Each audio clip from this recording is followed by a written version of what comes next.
हर दिन हम बहुत सारे नॉइज़ को एक्सपोज़ होते हैं, जैसे रूटीन ट्रैफ़िक, घर में टीवी चल रहा है, कंस्ट्रक्शन वर्क हो रहा है बाहर या घर में हो रहा है, या फिर घर में बहुत सारी मशीन चलती है, उनको उनको हम हमेशा एक्सपोज़ रहते हैं। बट ये सारे जो नॉइज़ होते हैं, वो काफ़ी सेफ लेवल पे रहते हैं।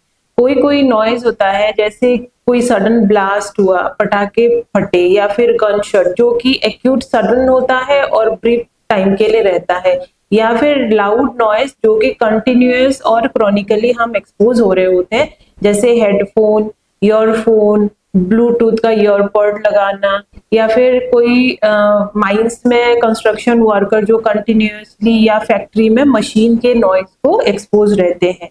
तो ये सारे जो नॉइज़ होते हैं, वो हम उसको सेफ लिमिट से बाहर मानते हैं, जो कि हमारे कान के इनर कान के सेंसिटिव स्ट्रक्चर को, हेयर सेल्स को और नर्व को धीरे-धीरे या फिर सडनली डैमेज कर सकते हैं।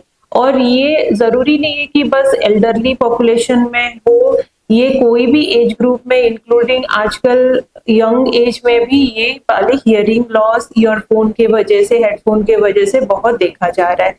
ये या फिर एक कान को भी अफेक्ट कर सकता है, दोनों कान को भी अफेक्ट कर सकता है, सडन हो सकता है या फिर धीरे-धीरे कंटिन्यूअस क्रॉनिकली हो सकता है, टेम्परेरी हियरिंग लॉस हो सकता है या फिर परमानेंट हियरिंग लॉस हो सकता है। तो इसके सिम्पटम्स क्या होते हैं? आपको एक आवाज ठीक से नहीं आएगा, पहले तो आपको समझ नहीं आएगा कि सामने वाला जो इंसान है वो आपसे क्या बात कर रहा है।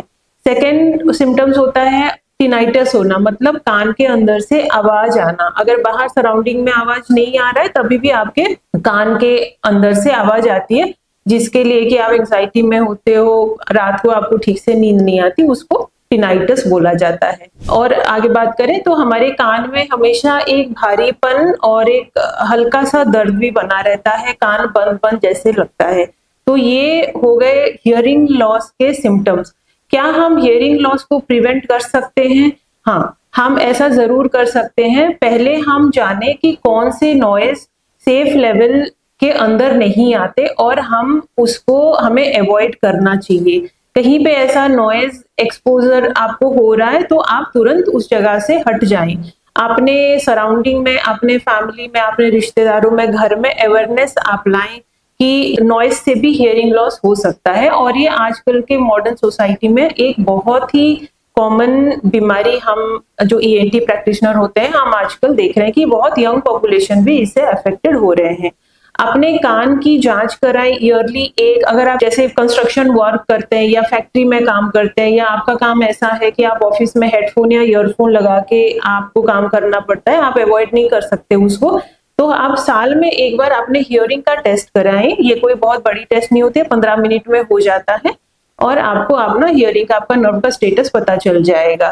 तो ये सब करके हम अपने कान के हाइजीन को, हेल्थ को मेंटेन कर सकते हैं। अगर आप नॉइजी एनवायरनमेंट में काम करते हैं, आपको ऐसा काम करना पड़ता है, तो आप प्रोटेक्टिव डिवाइसेस और ईयर प्लग या फिर ईयर मफ्स लगा के काम कर सकते हैं। और आगे की जानकारी के लिए आप हमसे संपर्क कर सकते हैं, नीचे दिए गए वाले नंबर से आप फोन करके हमसे कंसल्ट कर सकते हैं। नमस्कार।